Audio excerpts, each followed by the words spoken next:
செடி முழுக்க பூக்களும் மொட்டுக்களுமா இருக்கிற இந்த செடி தாங்க ஃப்ரான்சிஸ்கன் ரோஸ். ஒவ்வொரு நாளும் ஒரு 20லேருந்து 30 பூக்கள் வரைக்கும் பூக்குங்க. இந்த செடி ரொம்பவே புதர் மாதிரி வளரக்கூடியது.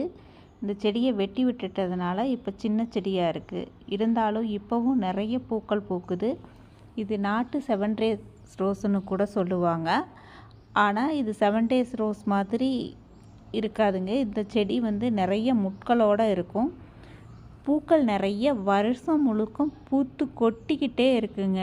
7 டேஸ் கூட கொஞ்சம் கேப் விடு, இதில் கேப்பே விடாமல் பூக்கள் பூத்துக்கிட்டே இருக்கும். ஒவ்வொரு தடவையும் பூத்து முடிஞ்சதுக்கு பின்னாடி இயற்கை உரமோ செயற்கை உரமோ ஏதாவது ஒன்று தொடர்ந்து கொடுத்துக்கிட்டே இருந்தோம்னா ஒவ்வொரு 15 நாள் இடைவெளியிலையும் பூக்கள் தொடர்ந்து பூத்துக்கிட்டே இருக்குங்க.